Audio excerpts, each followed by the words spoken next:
Hey, good morning, everyone. We're going to get started in just a couple minutes. Let everybody get in from the waiting room into the presentation. We'll get started in just 1 or 2 minutes.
All right. Good morning, everyone, and thank you for joining us for our webinar this morning. Um, Today we're calling it Conversations with Communities, Progress During a Pandemic. We wanted to switch it up just a little bit this month, kind of stray away from our typical presentations and have a little bit more conversational. I've got a few guests this morning that I will introduce in just a moment. But before we get started, just a few housekeeping notes. This is being recorded. I have a couple of slides, and the slide deck will be sent out. So any questions or follow-up stuff, you'll be able to refer back to that. And then also, if any questions pop up, we will have a few minutes towards the end of our conversation to pop in for questions. So if you do have any, feel free to type that in. Katie and from the Retail Coach is joining us in the background. You see her box there with her name in it. She's there to help support me in case I mess up or press the wrong button to catch me if I fall. But for real quick, for those who are not familiar with us at the Retail Coach and what we do, we are a national retail recruitment and development firm. We've worked with over 500, 600 communities across the country in more than 35 states since 2000. And we work with everything from the front-end market analysis, working with small businesses, to going out and doing the actual retail recruitment and really helping local economic developers, city mayors, those in charge of business development and recruitment locally, kind of augment their team and really do what we can to ultimately get new business growing there locally in town. And as that, I'm joined by two of our clients that we've had in the Southeast. First, Sarah Hall is a senior project manager in Newton County, Georgia. Good morning, Sarah. And Cody Gibson, the economic development specialist in Gastonia, North Carolina. Good morning, Cody. Hey. Thanks for joining us this morning and hopping on. I know a lot's been going on the last several months. It's been an interesting year, and I guess the goal of this is what I was going for is really have a conversation about your experience. What are things that have kind of gone right, kind of gone wrong, kind of your new normal for 2020, because more often than not, the questions I've been getting from clients and folks asking about economic development kind of trends across the country is, hey, what are other cities doing? Are other cities having this problem, or are they going through this too? So I think this will kind of be a cool way to kind of just share what's going on, kind of open it up for some other folks as well to kind of get a good pulse on, what's everyone kind of going through right now. It's obviously been tough. I'm obviously at home. This is, I think, my 5th or 6th month or webinar. Hopping on in the last 4 or 5 months that I'm from my home office with my fancy bookshelf behind me. Sarah, I think you're in the office, but Cody, I think you're at home as well. But let's just kind of, I guess, jump in. And Sarah, I'll start with you. Kind of give you a chance to introduce Newton County and Covington and kind of what you're all about there. Great. Thanks, Charles. I really appreciate that and appreciate the chance to be on with you guys. And it's always a pleasure to work with Retail Coach. So I am in Newton County, which is about 35 minutes east of Atlanta. We are along Interstate 20. Our county is population-wise, we're a little over 110,000 people, but our town seat is actually only 13,000. So we have a lot of people that are in the unincorporated area. We're a big mix of kind of rural to metro. You can get to Atlanta pretty quickly, but also there's that southern charm of Newton County. I know some things that we'll talk about in this webinar are new companies and other groups that are coming in and have been in the community, such as General Mills. We have the largest cereal plant in North America. We also have Bridgestone Golf that is here, and the newest Facebook data center that's located, and our new distribution center for Lidl grocery stores, and why that was unique in retail. And then what Charles is showing right now is our new mixed-use complex for the Covington Town Center. And so the Covington Town Center is kind of our concept of a live, work, play. I know that's cliche, but it's kind of our spin on that, and pulling that outside of Atlanta, and why that's really been critical throughout the pandemic as well too. So I am in the office. I'm doing a little bit of at home as well as in the office, and I really needed a sense of stability to come back to the office and feel like I was back here again. And our office is small, so we only have an office of 2, and so it's been pretty limited. Right, and you got a lot, like I said, a lot of projects going on, even going vertical right now. I know we'll talk about some of those in a minute and how you kind of make sure those projects stay on track. But a lot of cool things going on, a lot of progress being made, and I want to pick your brain a little bit a few minutes, but give Cody kind of a chance to introduce Gastonia and kind of where y'all are at. Talk a little bit about what's going on in Gastonia, Cody. Yeah, so Charles, thanks for having me. And yeah, Gastonia is a western suburb of Charlotte. We're about 15, 20 minutes from the airport, and really just, positioned pretty well, I think, for new growth. A lot of growth has come south, east, north, and hadn't been completely tapped in on the western side. And so we're really excited that now we have the opportunity to tap into Brownfield grant that we recently got announced about a month ago. We have quite a few opportunity zones, and then we have regular greenfield projects that are coming in. So we have about 78,000 people inside of our municipality area, and really just excited to see a lot of new growth. We have Fuse project, which I know, Charles, you're going to show here in a little bit, which is connecting our downtown and Luray. Kind of a play on words, fusing the Luray district and downtown. But we were lucky to have that also be the Franklin Urban Sports and Entertainment District. So pretty excited stuff. I know I'm looking forward to presenting the update here in a little bit about yesterday us announcing our owners, which was really cool for us. So yeah, just exciting stuff, and really have been honored to work with Charles on quite a few of those projects and partner, potential tenants to come into those spaces. Yes, and like I said, you both have these really massive projects that have undergone. I know dirt was moved, started moving in 2019 even before. So it's kind of right in that fringe of going vertical for a lot of these projects, right as the pandemic hits, and then all of a sudden, the world goes sideways. So I know you said you've been working out of your office and at home. I think a little bit split. You joined one of the big trends of quarantine period, getting a dog recently as well. Yeah. So we're all kind of trying to find ways to stay, positive and say where we are to make progress. Cody, on the other hand, you kind of joined a different trend and moved during the quarantine. Yeah, and I don't recommend it for anybody. Having to, work with just one other person, my wife and I, to move into a new space and everything, it is tough. But I also apologize. You talked about the trend with the dog, and my dog just decided that he's going to start chewing on a bone as we're going through the webinar. So I apologize if you guys hear anything, but yeah, so it's been exciting, but also challenging. But what's interesting is everything's continuing to move on. We're just finding ways to adapt to it, and really, hopeful to present some light into ways that we've adapted. And I'm sure, Sarah, ways that you guys have adapted as well. Yeah, well, let's just gotta jump into that piece. You've been remote, I guess, Cody, since I guess mid-March, early March. Yeah. What's your experience with that been? Is your whole team remote?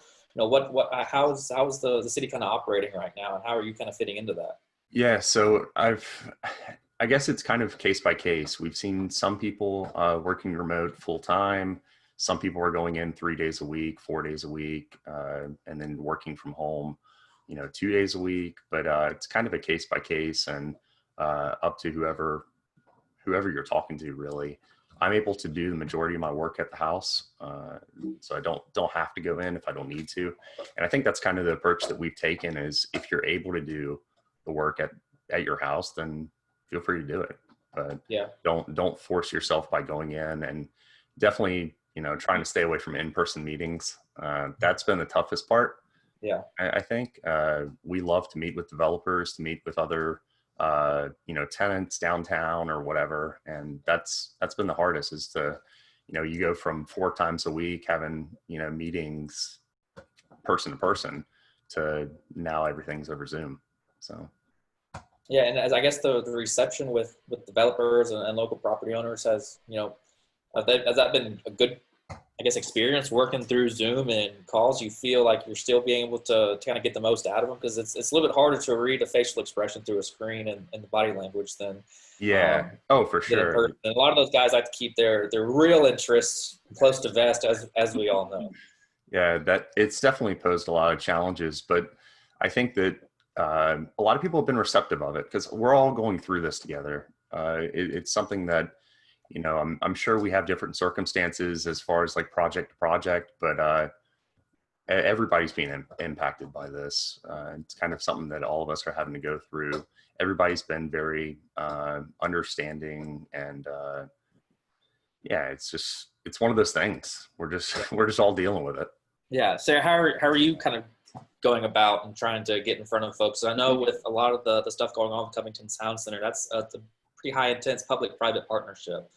With a lot of balls in the air at once. How do you kind of keep that wrangled up? Absolutely. So, our city staff has been kind of in between.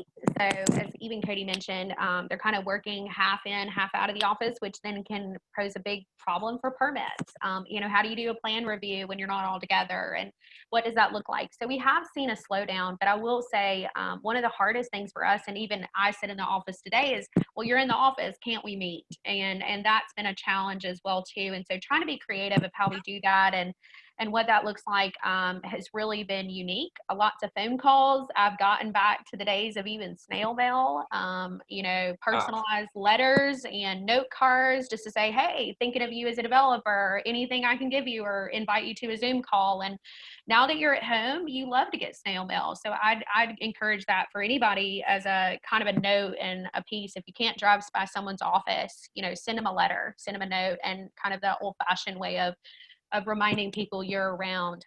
You mentioned the Covington Town Center. So we were right at the peak of getting ready to start and really roll out some huge things, and it hasn't stopped. It's just certainly been a challenge to kind of maneuver around it. And so I think the adaptability of what we're having to do, as Cody even mentioned, we're all doing it, but it's really just the understanding and flexibility of what that looks like. I can't say enough about that. Yeah, you've got a couple hotel flags that announced during all this as well. Yeah, so you got to go anti-trend of what's been going on. How does that kind of fruition come? Is that something that those guys are like, hey, let's just forge ahead, and the hotel's obviously not going to be built for a while, or it's not going to be completed and opened. Sure. For a while. So, the announcement is an interesting timing. It is, and absolutely. And I don't know, I know, Charles, you and I've talked about the movement of really businesses and industries, hospitality, moving outside of just the metro areas and going into the suburban areas, as we're talking even from an office space, like high rises and hospitality and things like that. They're coming further out now because of, maybe is it going to be gone of the days that people are crammed into a subway, or people are wanting to be in an office building that has 5,000 people, and what does that look like? So I think we have actually seen an uptick of our hotel stays during this time, that people were either, for whatever reason, either having to isolate differently or work differently, that people are using them as their home offices. Instead of being at home or having multiple people in the home, we have had people rent out our hotels to be able to utilize that. We actually had, as you mentioned, a Courtyard Marriott announce and a new residence in, and this week it will be a Spring Hill Suites. So as you know, people start, you know, mobilizing, and maybe that's the trend of them coming out of the metro area, but it also too is something that was in the works for quite a while, and so maybe they were just ready to go and said, let's have it. Yeah, and I think both a lot of the projects in both your communities were kind of in the works for a while, but they seem to be forging ahead as if they're kind of almost ignoring what's going on, knowing that it is kind of a long-term play. But I think that speaks that there is still a level of optimism kind of across the board that, you know, once this, you know, outbreak of pandemic is ultimately contained, that it's going to go back to business as usual relatively quickly once kind of the training wheels are taken off and we're allowed to. Yeah. I can't say enough though about planning and why it's important, you know, pandemic or not, you know, making your own kind of mark for yourself about what your community is. And, you know, even, you know, our version of probably what Cody's talking about with the Fuse in his downtown area, our Covington Town Center, our downtown, you know, pandemic or not, we were working on those things and really trying to get to the planning level and vision planning. I mean, it's been years. And, you know, that's something that, you know, it just happened to hit while we're here at the pandemic and not slow down. And it's good that we started that vision. Also, too, if you're not planning, I think this is a great time while you're in downtime, you know, do some strategic planning. You know, we've talked about what's next, even after this, while we've had a moment and kind of recalibrated and used data and other things that we've had a moment while we're not running from meeting to meeting, you know, to be able to kind of relook at ourselves and look at what the next step is. Right. And you brought up a good point a minute ago talking about are people kind of fleeing the downtown, you know, lifestyle. You know, Gastonia and Covington are both really well positioned, you know, within 45 minutes for sure of downtown Charlotte and Atlanta. You're kind of both uniquely positioned. Cody, you mentioned earlier that Western Charlotte's kind of the last frontier of growth for Charlotte to kind of spill over, and y'all are kind of the next ones up to kind of see that big push. I guess back in March when I kind of did the first webinar under, you know, the travel and the stay-at-home restrictions type things, you know, I mentioned the idea of what's going to come with this forced adoption of work from home. And one of the early surveys back in March said, you know, it could jump from 6% as it was early 2020 up to work from home up to 25 to 26% after all this is said and done. You know, is that stuff that both of your teams have talked about, saying, hey, you know, we're going to be at this opportunity that, you know, bedroom opportunity might be a good thing, a good term coming around at some point to where this is where people want to live. And if they're working from home, they're not going to have to commute. They're going to be here during the day too. Are those things that your teams have talked about? Yeah, for sure. And, you know, it's interesting, you know, talking about the decentralization of like the large metro areas and everything.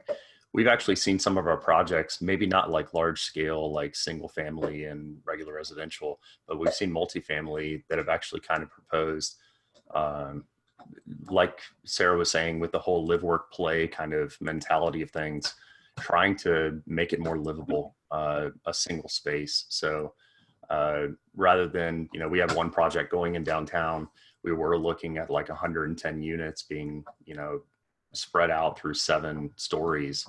Now we're looking at like 6 stories, but, you know, maybe 80, maybe 90 units, and putting some more office space, putting some more exercise areas and stuff that can actually be controlled in like a controlled setting. So I think that it's definitely adapting so that there is more of a livable area, that it's not just, you know, hey, let's crunch everybody into a single space and, you know, have, you know, as many apartments as we can. They're trying to make them feasible projects, but they're also trying to make them something that can maybe adapt to this, you know, it poses a lot of questions to like, you know, what does this look like for the future? So to go back to the point being about planning, what if something like this happens again? What if something happens in the future that does cause all of us to go back to more of a stay-at-home type of atmosphere? So a lot of projects are really trying to adapt to that, so that whenever it comes, they can be like, hey, we've adapted to this and we're ready to this. So maybe they won't see, you know, too much of a backlash or too much of a hurt because of it. They've positioned themselves well. Yeah, we've experienced the same thing, and we're actively planning. I mean, we're looking at not only new builds of offices, and offices really that maybe the thought is a company or a group might be interested in going in a downtown Atlanta that was going into a high rise, taking 20 to 30,000 square feet. We're building our own standalone. But at the same time, this has been a kind of that vision planning. We're looking at redevelopment opportunities. Right now, we're looking at an old Walmart location. It's a big box, 85,000 square feet. And instead of turning it into something that's possibly retail, we're having the consideration of turning it into office or even that residential component. Because as Cody mentioned, how do you know if this is going to happen again? And do we need more office components? Are you going to have people even like myself that are, if you go back to this pandemic, do they have larger office settings that look different? And how do you look at that new scale of what office looks like in the future? So absolutely. Yeah, let's kind of talk about traditional economic development, I guess, for a second, since we're kind of on that. 20 years ago, economic development wasn't retail recruitment. It was, bring jobs, and jobs bring homes, and homes bring retail. And now it's kind of the balance of, all right, to recruit those jobs, they're going to have to recruit their employees, which means they have to have some amenities that people are going to want to live there. Yeah. And I know Newton County over the last 20 years has done a big push on workforce development, kind of in line with retail, kind of push at the same time. For those communities that are trying to figure out, all right, if we are going to have to do some of the community development, workforce development type things, what's the first thing to start? I know y'all have done a lot of things, education, and other partnerships like that, Sarah. What are kind of, I guess, first stepping stones for folks, talk about strategic planning long-term? What are some things that's a goal? What are some kind of day one stuff some of these folks should start thinking about or bringing up in meetings? Yeah, great question. And I get this a lot. So I've now been in Covington just at this role for about 7 years, and we've finally seeing results. So I always tell people, if you're looking at economic development, is that this is an instant gratification, and it takes a while to even see the first piece of the seed coming out of the ground. And the first place we started was good data, and it really was about good data and understanding. And I can't tell a market enough is it's very easy to get yourself caught and say, oh, I want to be Gastonia or I want to be that. But if you're not and who you are, you've got to find that out first. We're Covington and we're Newton County. And so finding out where your true foundation is critical. And so for us, for us, it was in the education realm. It was, and that affected our median household income, which then affected retail, and it affected who we could come and bring back in. And so we were looking for higher wage jobs, but we also needed the skill set to go along with that. And so we just kind of worked backwards and pulling back that onion to solve. So for any community kind of starting in that workforce piece, it's, trying to find out the foundation of where you are, and then going into where are your gaps that you need to fill. But we needed more people in manufacturing positions, but also too, we needed service workers. If we wanted more retail, we also needed people that knew how to work a cash register, and we needed to know how to do sales. And we just didn't have some of those basic skills that we were trying to recruit businesses in when we didn't have the people.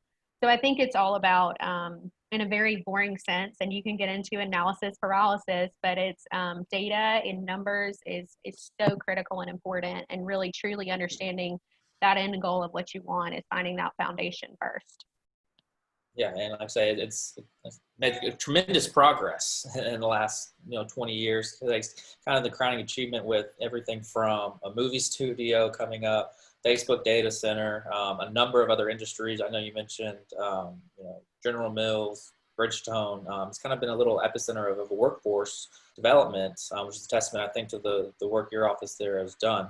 On the other side of that, you also have the downtown component, which is kind of been a big talking point during all of this, as they kind of seem to be the ones that have left behind a little bit. Cody, I know you have a lot of projects that have been going on downtown. The boutique hotel opened, I guess, earlier this year as well. Talk a little bit about what you try to focus on the downtown aspect. What are the businesses that you're seeing?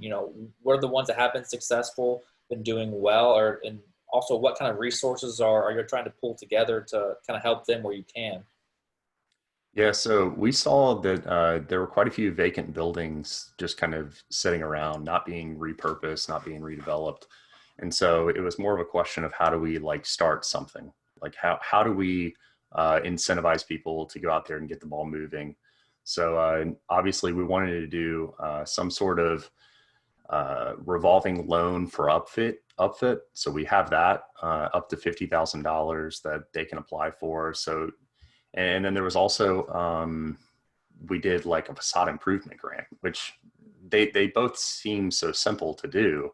And they also provide a really good resource that we can then like kind of reap and, you know, see the benefits from. But a lot of people are just trying to find funding sources to get the ball moving. And that's kind of what we did. We just provided them with a resource that they could tap into. And from there, we've seen, you know, like you mentioned, the boutique hotel that has done a lot of stuff. We have one property owner that has just kind of bought up properties throughout downtown, and then he's constantly tapping into these resources. Jim Arasso with Web Custom Kitchen, he's been doing phenomenal. He, you know, he's been tapping into the revolving loan and with the facade improvement grant. He's topped, you know, Forbes 100 for restaurants. He went on to purchase 2 more properties in downtown because of the resources that we provided and just the accommodations that we've been able to provide. Just in, you know, we've talked about planning. We've also talked about like meetings, and we're constantly trying to find, for people like him, how can we fast track? How can we provide the resources? Maybe not, you know, a program, but how can we provide him an opportunity to talk to somebody directly so that there's some sort of fast track, you know, or perceived fast track at least. So yeah, and I think that's a really cool point. And we sit down and at the recon or other meetings and we're talking with developers or retailers, that's one of the key reasons why we like to have, you know, someone from the city sitting right there next to us. Because to have that business friendly attitude of, hey, you know, we'll try to fast track, we'll do whatever we can. We'll make sure that red tape and bureaucracy won't slow you down. We'll do whatever we can to kind of make sure that your project goes well and stays on time, and it won't be us slowing you down. And I think on a recruitment tool, that's one of the most powerful things that a developer or investor can hear. And I think that's just a really cool point that you brought up. And you know, just recently, I think it was a few years ago, we came up with a program called the Technical Review Committee, which meets every Monday. It's a free service. We pull together department heads. We pull together whoever is needed for that particular project. And somebody can come in and say, hey, you know, we're thinking about doing a salon, or we're thinking about doing, you know, whatever it may be. They sign up for it. They come in on Monday, present their plans, present whatever they have, and then we present them the feedback. So they don't have to actually start the process and start the project and then get hit with questions of like, hey, why are you doing this? Hey, why is this happening? We're able to hit it on the front end so that it, you know, it's fast tracked in the long term. So. Right. And I know we had questions same at the end, but one just popped up talking about your revolving loan fund. How was that funded locally there?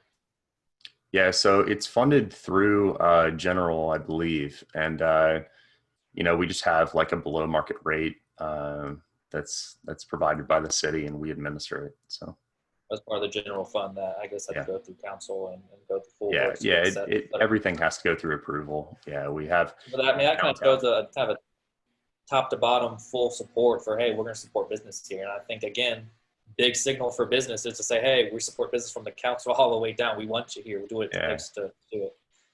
Sarah, I know you have a fantastic downtown as well. Yeah, we do.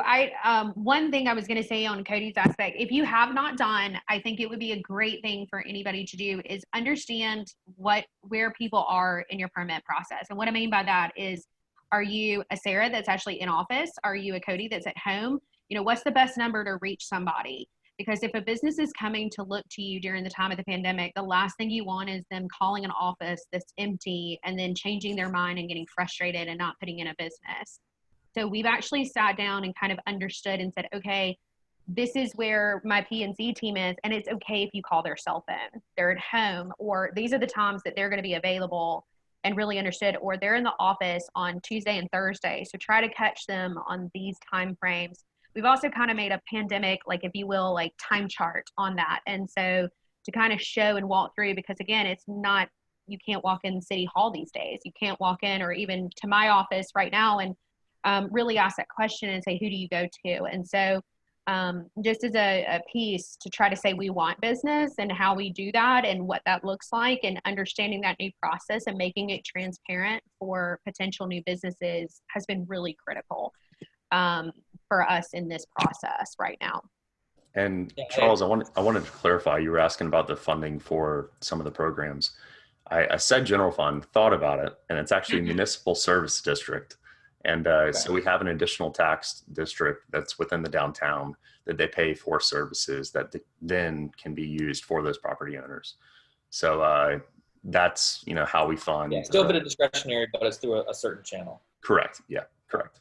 Yeah, and that's interesting. And Sarah, your point about being available and knowing where to reach right now is such a simple but effective tool to say, hey, I think Cody mentioned, we're all in this together. People seem to understand our understanding, but at the same time, you got to know at least how to reach you. And I think that's kind of a good combo of, if I'm not available, I'm not going to be in the office or at City Hall. This is how you can reach me, and then actually be available can go a long way, because you kind of do have a little bit of that goodwill right now. Like Cody mentioned, to kind of make some of these projects happen. Absolutely. And so one of the things the state of Georgia offers a revolving loan fund just for any business that wants to come in. We don't specifically have one for our downtown, but what our downtown did is, and also for the full city of Covington, even if you weren't in the historic districts, they offered small business grants, pandemic grants. And they utilized that through some of their municipal electric funds that they had extra and left over. And so if you haven't done that, it might be a consideration to ask one of your municipal users. The other thing they did was they actually sold t-shirts. They sold t-shirts, and now they're selling masks to raise money. And it talks about being, we have a tagline in Newton County and in Covington called One Newton. And so they sold these t-shirts, and the profits, we worked with a local business who was a t-shirt company, and they created them, and then the profits went to the small business fund, and then small businesses could apply for funding sources to help them. And it was for things maybe helping pay their rent, or helping pay their utilities, or helping pay employees, or, to be honest with you, even changing their marketing budget. We had a lot of people tell us, like, we're having to change and shift more than ever before. We don't see foot traffic, so we really need to increase our online presence and look at this. And we're having to increase money in that area in a different way. And so I'd be happy to share the outline of what they did. And we actually had a lot of corporations and other businesses donate. Our local banks donated. And so it was a really great effort. They gave out a little over $75,000 the first go round, and the second go round's coming, and I think it's over $150,000 this time. So wow, it's really caught on, and just kind of that aspect of really supporting small business in a good way.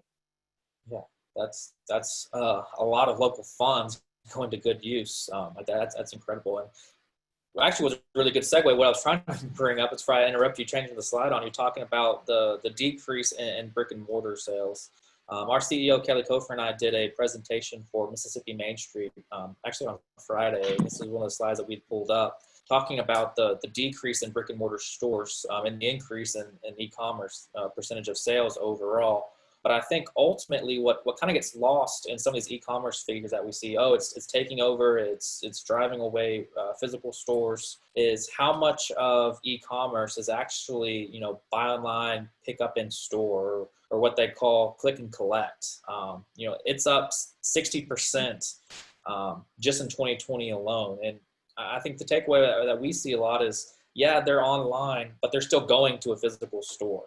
And I think this can have kind of a trickle effect down on Main Street and downtown, which is kind of why I bring it up here, is that, it's usually the mom and pop stores that are kind of the sky is falling, Amazon's crushing me, I can't compete. Whereas, it really is, a lot of this is being driven by, they're going to a store anyways. Why not go to a local store? Why do they have to go to a Walmart or a Kroger or whatever the big guys are locally?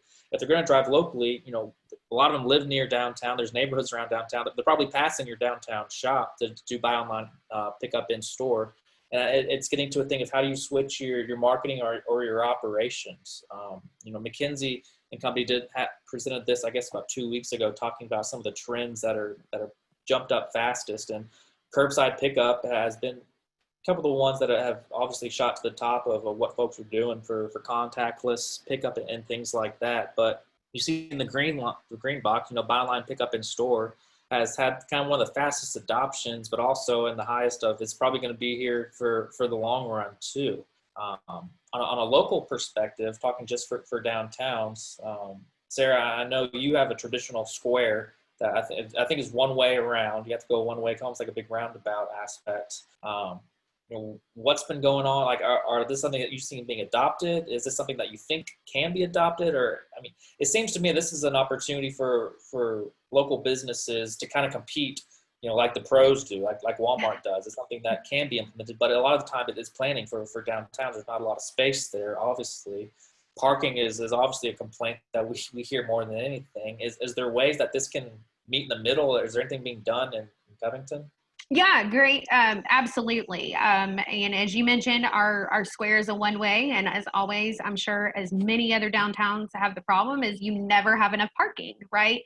And so we found that the parking was the issue. People were coming in, sitting in their car, waiting for either their appointment or others, or they're waiting for their pickup. And then a person was having to that was working in the store was having to run and find that car, or where were they located, or that store was taking two spots. So downtown is looking to make a designated drop-off pickup area for goods and items, that if you are doing this kind of online or calling in the store, ordering it, picking it up, that you'll now go to this separate parking lot. And it's almost like a Walmart or a Kroger does, that you go and pick up, that's where your deliveries are, where your grocery deliveries, that's that designated area. So then it does take parking spots and doesn't secure them for those type of people that are just picking up and heading back home, and they really don't want to go in the store.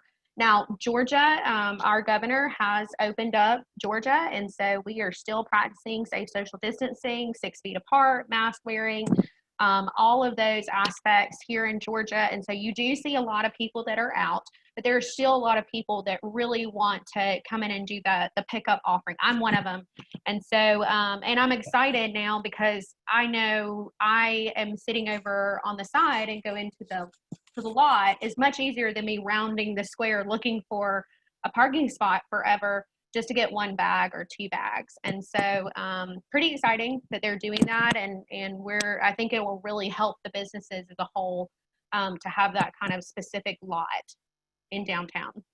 Well, I anticipate you might get some follow-up questions or some emails about how that's actually being implemented downtown. So I might have just flooded your inbox by bringing that up. Yeah, no, great point. So it's going to be a public lot, and they're just going to call it. They're not going to, if you want to park there, that's fine, but they're going to really put some signage around that this is really mainly a pickup lot. It's not someone's private lot. It's just owned by the community, and that's where the pickup area will be. And so happy to answer any questions about that, and we'll see how it works. But overall, we believe that it's going to work out better than just people rounding the square over and over again and not being able to park and getting frustrated and leaving. That'll be, I think, a really cool case study, because I know, Cody, I think we mentioned kind of before we hopped on, downtown Gastonia is more of a T street with one lane each direction and some parallel parking. And I know the city you mentioned tried to get creative and do some things, but survey of the businesses kind of kept you from doing some of those things. It's like they almost didn't want you to kind of implement some of those things. What was some of the thought process and internal discussions you guys had? So originally we thought about exploring the idea of shutting down the streets so that we could have kind of more of like a plaza area. People could put more tables out so that the restaurants that weren't able to have people inside could have people outside and still meet some sort of capacity for their restaurant. And we found that through the survey that businesses would rather have the traffic of cars. They would rather have people driving through. And I obviously love hearing the idea of some sort of pickup station that's designated inside of a downtown. So Sarah, I'm sure I'll be one of those emails coming to you about that idea. But it's how do we kind of not take away from their traffic that they want, but still provide them some sort of resource for a pickup area or some sort of designated space. We've seen that some people are still parking inside of the parking garage that we have, or parking in some other designated area that is public space. And then just a lot of people are still walking into the store.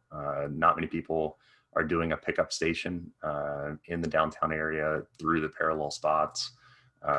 So yeah, it's just how do we adapt to that, and how do we find some sort of resource where they're still getting what they want, but maybe there's a better alternative, a more long-term solution to it.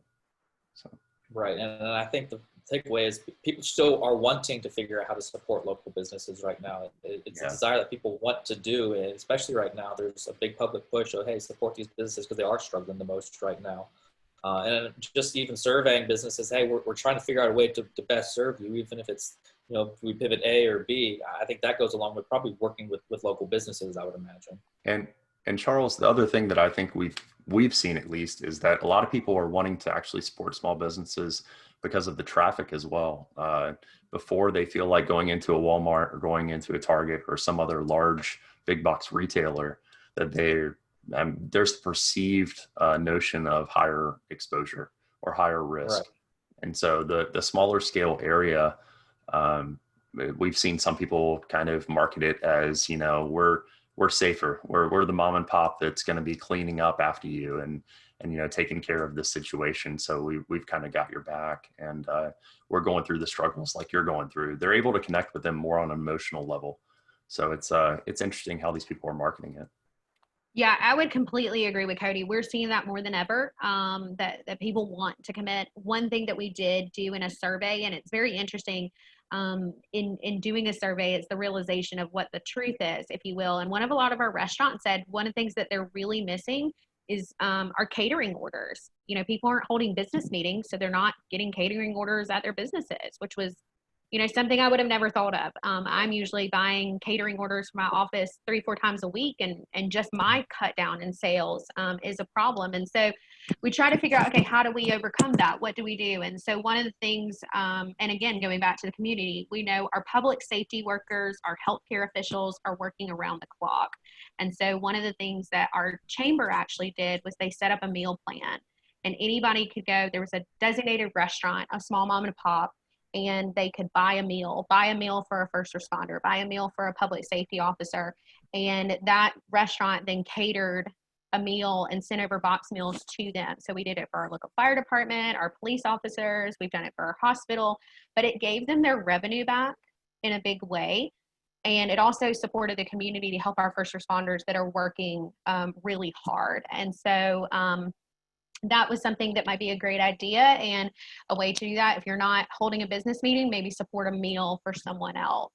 And so, but the survey really told us that there were things that they were lacking in this, and it maybe wasn't sit down, or it maybe wasn't other things, but it may be something, into different methods. So being creative, I think, is critical at this time, and listening.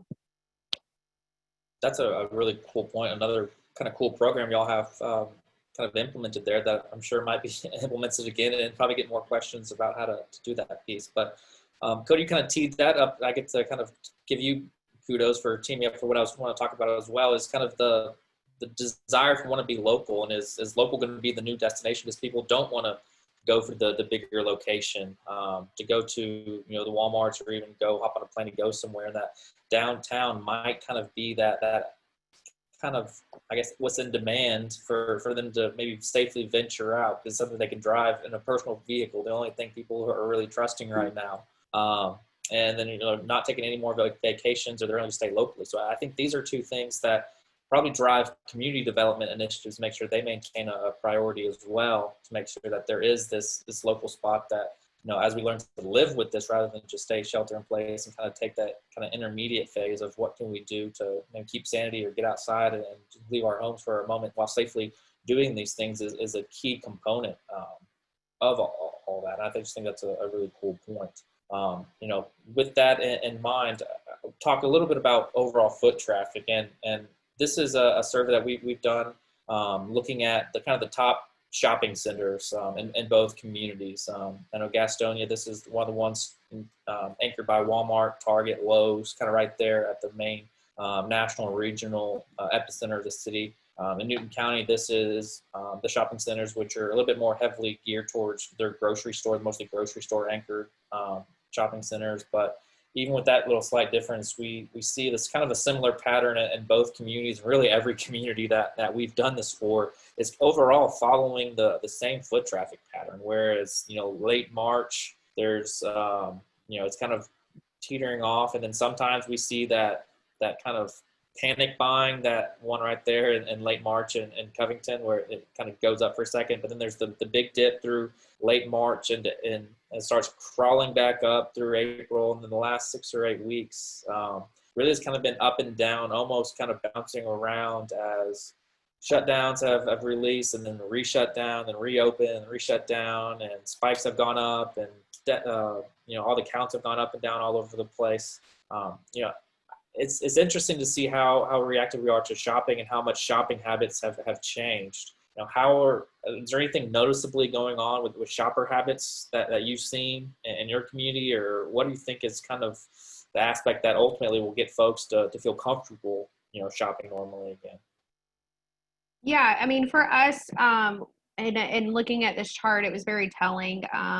When you provided this, you can kind of see why, the dip came in and where Georgia opened back up, and even for us. But what we're noticing even in the downtown areas is that people are doing, the larger shopping.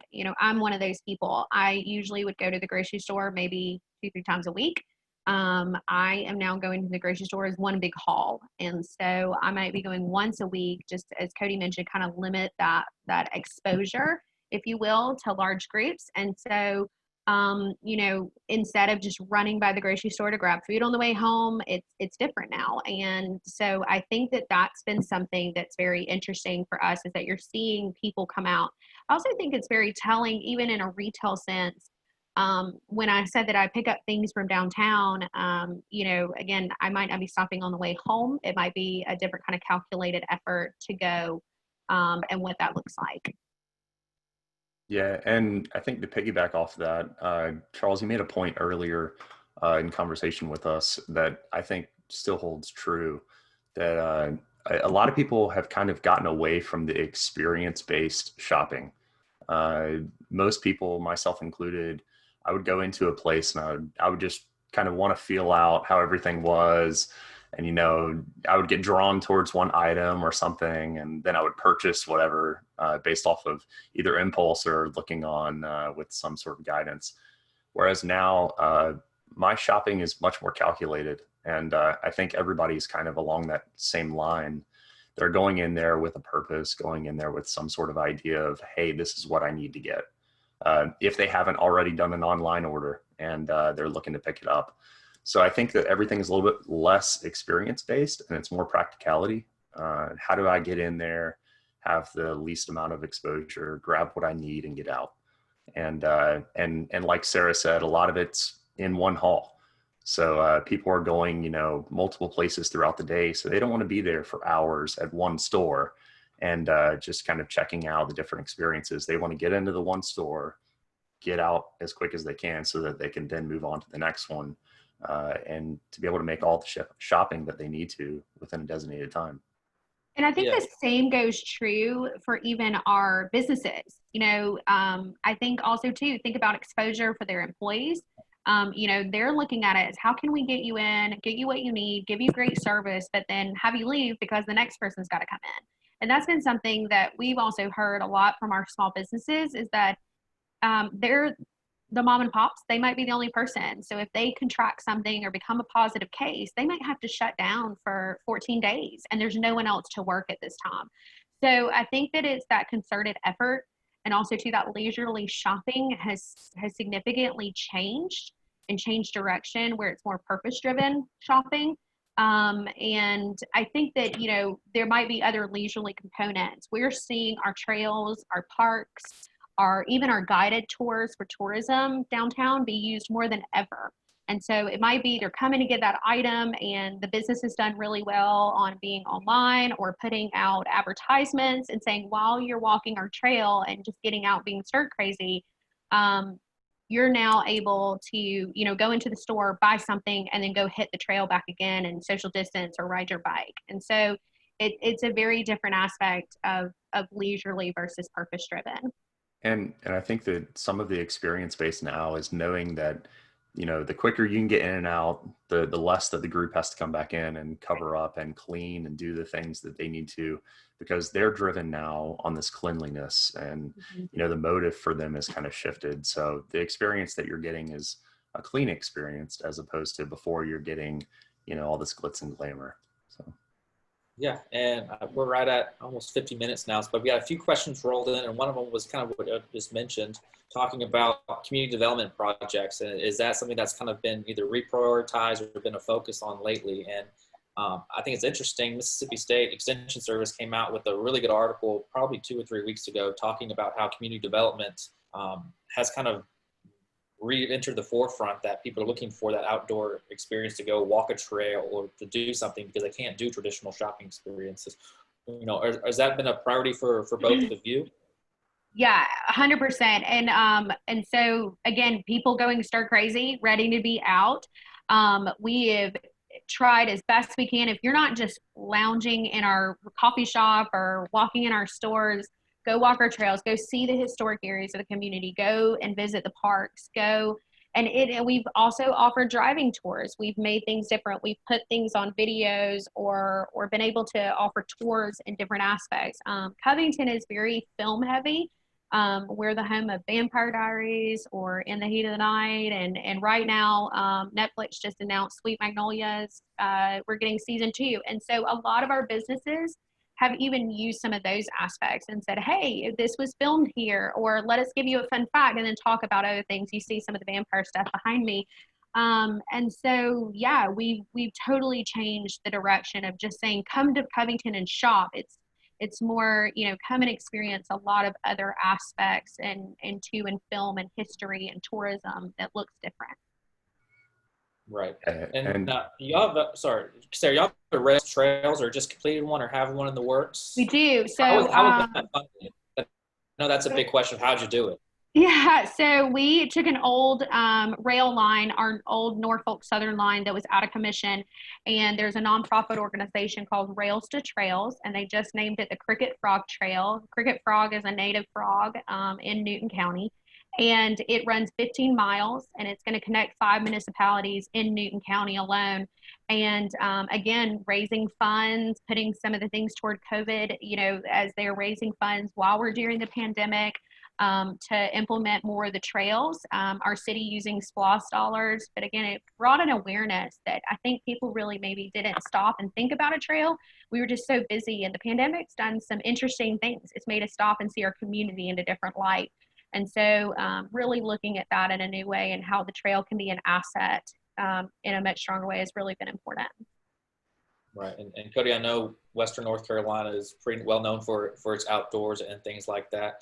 Are there folks that are projects that y'all have discussed or have ongoing? I know that the Fuse is a big connector project between that. That's going to be a big outdoor aspect to that. Obviously a ballpark as well.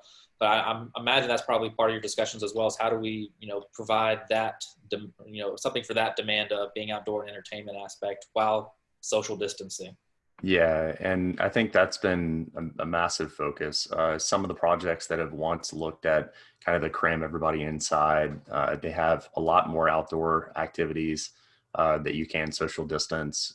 We focused a lot more of our efforts on streetscape improvements. How do we connect some of the projects that may have been more driven through people going into one place and then going to another, and now it's about how do they navigate between the places. So it's less about the individual project and more about the connectivity between those projects and how do they flow, whether it's some sort of outdoor seating area or it's some walk, like you were talking about walking trails and stuff. Like it's more focused on that and the experiences in between the places and less on the places themselves. Mm-hmm. So yeah, we just had a chat come in talking about an example of a Main Street community in Missouri, talking about a title company's doing curbside closings, where they basically sounds like they bring a signature out on a tray and you sign it from your car. Cody, I know when you moved, you talked to me that you went into your leasing agent's office. He said hello from across the room, and then you zoomed from 2 different rooms. Yeah. Through a wall. We actually signed our entire paperwork and everything sitting in a room. It was just my wife and I, and there's a small tablet in front of us, and the guy, we can hear him in the room right next to us. And here we are. There's an echo on the Zoom through the wall as you're signing. Exactly. So it was really interesting, and And, then you go through the whole thing of like, here's this pen that you got to throw away once you're done. And, it's just, it's strange. It's very different. But yeah, I haven't seen the drive-through signing of papers, but I've definitely seen like tablet focused. And yeah, I saw a clean pen, dirty pen at the bank the other day. Yeah. So every one time I think they sanitize it also. Necessity really is the mother of invention. It's 10:55, but I do have one last question, I think, Tom. And it goes back to, I think, some of the office space stuff that you were talking about, Sarah. And the question is, are people beginning to think about how to repurpose office space? Are they pivoting to residential? What do you see some of the trend on some of that aspect is? And Cody, I think you have some office space as well that has kind of been a forefront. Yeah, it's a great question. We are seeing a lot of that, and it's funny to me.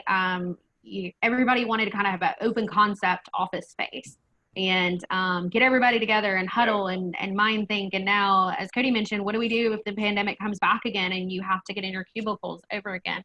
We are seeing a difference in what that looks like, and people looking at office space that want kind of their own singular office.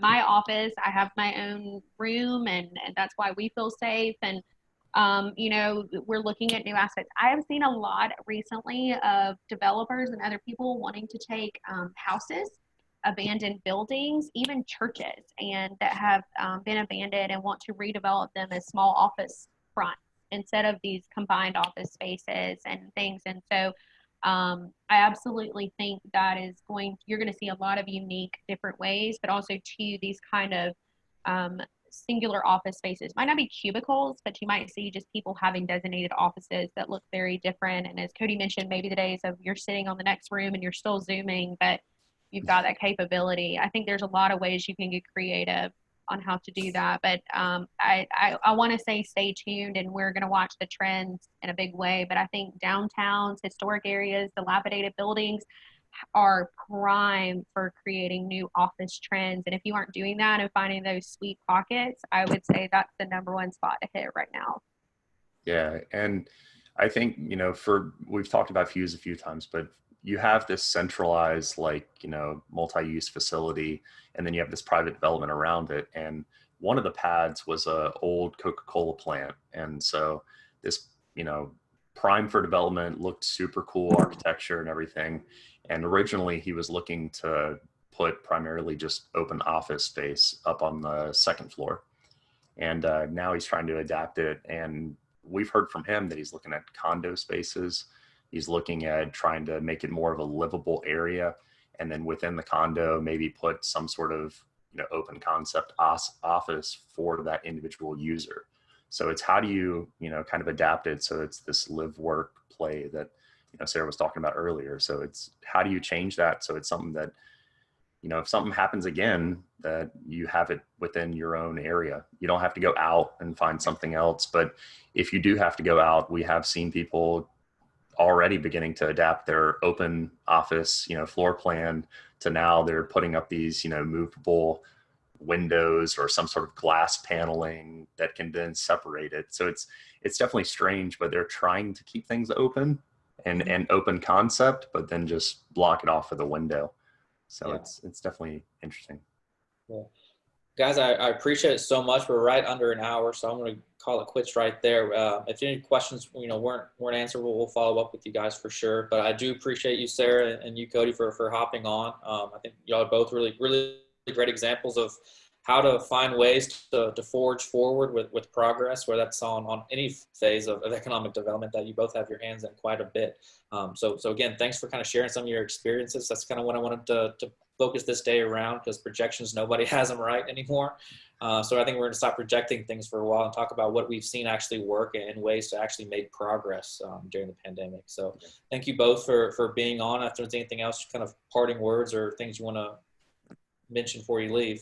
Thank you. Thank you. I'm going to leave my email in the chat box. And so if anybody has any other questions, but thank you. I appreciate it. And go dogs. Thanks a bunch, everyone. Y'all take care. And thanks everyone for joining us today, and feel free to follow up if you have any questions. Take care. Awesome.